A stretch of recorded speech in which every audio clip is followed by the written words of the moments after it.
Praise the Lord, hallelujah. கிறிஸ்துவுக்குள் பிரியமானவர்களே, தர்மியான காலை வேளையிலும் தேவ சமூகத்துக்கு வந்த உங்கள் ஒவ்வொருவரையும் இயேசுவின் நேற்று நாமத்தினாலே அன்பின் வாழ்த்துக்கள்.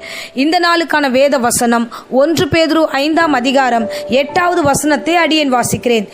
தெளிந்த புத்தி உள்ளவர்களாயிருங்கள், விழித்திருங்கள், ஏனெனில் உங்கள் எதிராளியான பிசாசானவன் கெர்ச்சிக்கிற சிங்கம் போல எவனை விழுங்கலாமோ என்று வகை தேடி சுற்றி திரிகிறான். ஆமேன். இந்த காலை வேளையில கர்த்தர் நமக்கு ஒரு எச்சரிப்பின் சத்தத்தை கொடுக்கிறார். பாருங்க, தெளிந்த புத்தி உள்ளவர்களா இருங்க.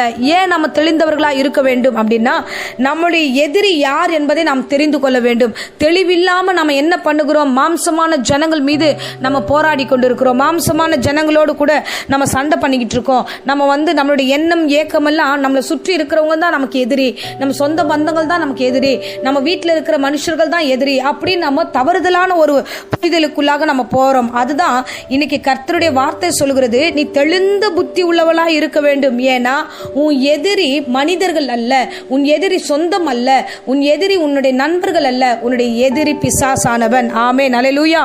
பிசாசானவனை நீ எதிர்க்கிறவர்களாக இருக்க வேண்டும். அதை தான் இந்த வேதத்துல நம்ம வாசிக்கிறோம். எதிராளியானவன் கெர்ச்சிக்கிற சிங்கம் போல இருக்கிறான். அவன் தான் உன் எதிரி. அவன் தான் உன்னை சாகடிக்கும்படியாக, உன்னை விழுங்கும்படியாக அவன் சுற்றி திரிகிறவனாக இருக்கிறான்.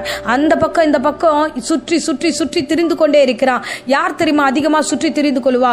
இந்த அசுத்த ஆவிகளை தான். வசனம் சொல்லுகிறது எபேசியர்ல, நமக்கு போராட்டம் யாரோடு இருக்கிறது என்றால் துரைதனங்களோடும் அதிகாரங்களோடும் பிரபஞ்சத்தின் உள்ள அந்தகார லோகாதிபதிகளோடும் மாத்திரமல்ல, வான மண்டலத்தில் உள்ள பொல்லாத ஆவிகளின் சேனைகளோடும் நமக்கு ஒரு பெரிய போராட்டம் உண்டு. இந்த ஆவிகள் தான் நம்மளை சுற்றி சுற்றி சுற்றி திரிந்து கொண்டிருக்கிறது. இந்த ஆவிகள் எங்கன்னா, எங்கேயாகிலும் போய் யாரையாகிலும் போய் கெடுக்க வேண்டும், எதையாவது ஒரு குடும்பத்தை சீரழிக்க வேண்டும் என்ற ஒரு நோக்கத்தோடு கூட, ஒவ்வொரு ஆத்துமாவையும் சீரழித்து நரகத்துக்கு அனுப்ப வேண்டும் என்ற ஒரு பெரிதான நோக்கத்தோடு கூட அவைகள் இந்த வேளையில சேனை சேனையாக நம்முடைய வான மண்டலத்தில் பொல்லாத ஆவிகள் சுற்றி கொண்டிருக்கிறது. அதை தான் கர்த்தர் சொல்லுகிறார் இந்த காலை வேளையில, அன்பான தேவ ஜனமே, நீ எதிரியை தப்பா கால்குலேஷன் போட்டு வச்சிருக்க, நீ தப்பான பர்சனை வச்சிருக்கிற, உன் வீட்டு ஆட்களை குறித்து யோசித்துக் கொண்டிருக்கிற, உன் சொந்த பந்தங்களை குறித்து நீ வகை தேடி சுற்றி கொண்டிருக்கிற, அவங்களா இருப்பாங்களோ இவங்களா இருப்பாங்களோன்னு பல கோணங்களில் உன்னுடைய நினைவுகள் இருக்கிறது. இல்ல, நீங்க அப்படி பார்க்காதீங்க. இன்னைக்கு ஆண்டவர் சொல்லுகிறார், பாருங்க, நீங்கள் பார்க்கக்கூடிய ஆள் யார் தெரியுமா? நீங்க யாரை சந்தேகப்படுகிறீர்களோ அவர்களுக்கு பின்பதாக செயல்பட்டு கொண்டிருக்கிற அசுத்த ஆவிகளை, பொல்லாத ஆவிகள், வான மண்டலத்தில் கூட பொல்லாத சேனைகள், அவைகள் சேனை சேனையாக குரூப்பாக அவைகள் செயல்பட்டு கொண்டிருக்கிறது. அசுத்த காரியங்கள் செய்வதற்காகவும் நம்மை விழுங்குவதற்காகவும். ஆமென், அல்லேலூயா. அருமையான பிள்ளைகளே, தெளிந்த புத்தி உள்ளவர்களாக இருக்க வேண்டும் என்று வேதம் இந்த காலை வேளையில் நமக்கு சொல்லுகிறது.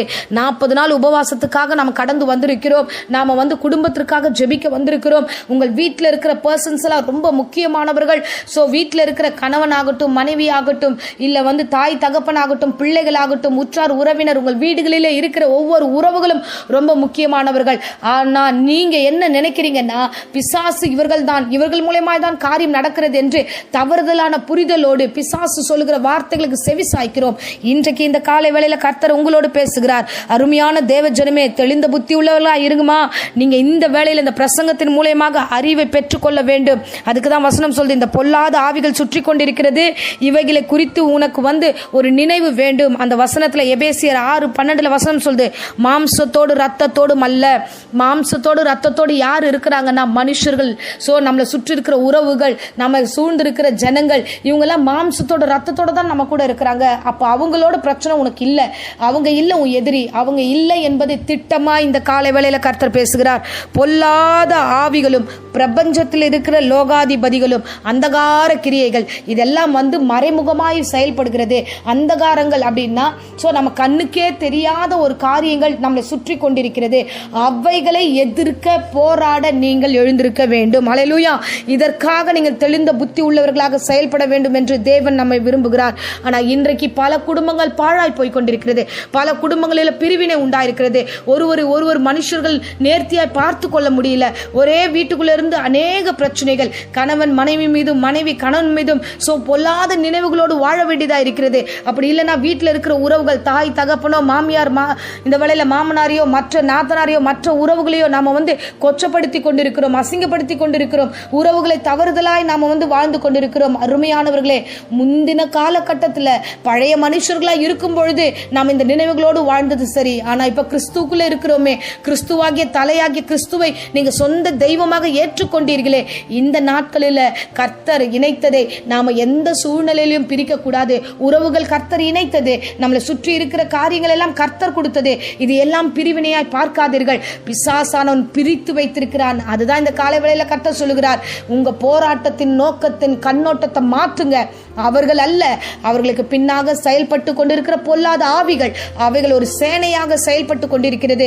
ஆகையால நாம் எதிர்க்க வேண்டிய காரியங்கள் அநேகம் இருக்கிறது. நாம தெளிந்த புத்தி உள்ளவர்களாய் நாம் எழுந்திருந்து காரியங்களை நடப்பிக்க வேண்டும். ஆமென். வேதம் நமக்கு சொல்லுகிறது, கடைசியாக என் சகோதரரே, கர்த்தரிலும் அவருடைய சத்துவத்தின் வல்லமையிலும் பலப்படுங்கள். நீங்கள் பிசாசின் தந்திரங்களோடும் எதிர்த்து நிற்க திராணி உள்ளவர்களாகும்படி தேவனுடைய சர்வாயுதத்தையும் தரித்துக் கொள்ளுங்கள். ஆமென். என் தேவனுடைய சர்வாயுதத்தையும் நீங்கள் தரித்துக் கொள்ள வேண்டும். ஏன்னா பிசாசானவன் வானமண்டலத்தில் பொல்லாத கிரியைகளோடு பறந்து வருகிறான். பூமியில இருக்கிற பிசாசனும் கெர்ஜிக்கிற சிங்கம் போல செயல்படுகிறான்.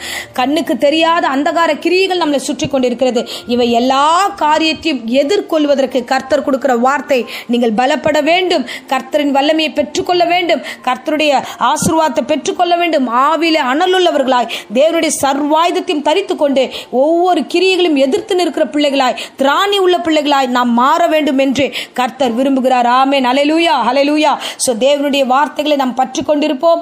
இந்த நாளில தெளிந்த புத்தி உள்ளவர்களாய், யார் இடத்துல பிரச்சனை, யார் நமக்கு பிரச்சனை, எது நமக்கு பெரிய காரியமா இருக்கிறது, எது நம்மை ஆவிக்குரிய வாழ்க்கை தடுக்கிறது என்றெல்லாம் யோசித்து பாருங்கள், செயல்படுங்கள். உங்களுக்கு முன்பதாக இருக்கிற மனுஷர்களுடைய காரியத்தை கர்த்தர் காண்பிக்கவில்லை, அதற்கு பின்பதாக இருக்கிற அசுத்தாவியை காண்பித்திருக்கிறார். ஆகையால தெளிந்த புத்தி உள்ளவர்களாய் இருந்து விழித்திருந்து நீங்க பிசாசுக்கு எதிர்த்து நின்று ஜெயம் பெறுங்கள். கர்த்தர் உங்களோடு கூட இருப்பார். ஆடியன் இப்பொழுது உங்களுக்காக ஜெபிக்கிறேன். அன்பு தெய்வமே, இந்த அருமையான நாளிலும் அப்பா உம்முடைய வல்லமையில ஆண்டவரே பலப்படும்படியாக உம்முடைய பிள்ளைகளுக்கு நீர் கொடுத்த ஆலோசனைக்காக நன்றி செலுத்துகிறோம். ராஜா அப்பா, கெர்ஜிக்கிற சிங்கம் போல எவனை விழுங்கலாமோ என்று அவன் வகை தேடி ஆண்டவரே ஒவ்வொரு குடும்பத்தை அழிப்பதற்காக அவன் கடந்து வருகிறான். இந்த நாட்களிலும் ஆண்டவரே அநேகர் உபவாசத்தோடு காத்து கொண்டிருக்கிறார்கள். அநேகர் ஆண்டவரே உம்முடைய வார்த்தையை பற்றி கொண்டு காத்து கொண்டிருக்கிறார்கள். அவர்களுக்கு வல்லமையை ஆண்டவரே நீர் கட்டளையிடுவீராக. அப்பா, சத்தியத்தை கட்டளையிடுவீராக, விசுவாசத்தை கட்டளையிடுவீராக, ஆண்டவரே ஆவி என்ற பட்டயத்தை கட்டளையிடுவீராக. எல்லா சர்வாயுதத்தையும் அந்த பிள்ளைகளுக்கு கொடுத்து ஆவியில பலப்பட்டு குடும்பத்தை காப்பாற்றிக் கொள்ளுகிறவர்களாக ஒவ்வொருவரையும் ஆண்டவரே கர்த்தாவே அப்பா நீ சோல்ஜராக ஒவ்வொருவரையும் ஆண்டவரே அப்பா பிள்ளைகளை ஆண்டவரே அப்பா ஆசீர்வாதம் உள்ள பிள்ளைகளாய் கர்த்தாவை எதிர்க்கிற பிள்ளைகளாய் நடத்துவீராக. தொடர்ந்து ஒவ்வொருவரையும் ஆசீர்வதிங்க, வழி நடத்துங்க, காத்துக்கொள்ளுங்க. எல்லோரும் ஜெயம் எடுக்கிறவர்களாய் மாற்றுங்க, தொடர்ந்து காத்துக்கொள்ளும். இந்த நேரத்தில் கூட வியாதியின் பலவீனத்தோடு யாராகிலும் இருந்தா எல்லா வியாதியும் உண்டு பண்ணுகிற சாத்தானை நாங்கள் எதிர்க்கிறோம்.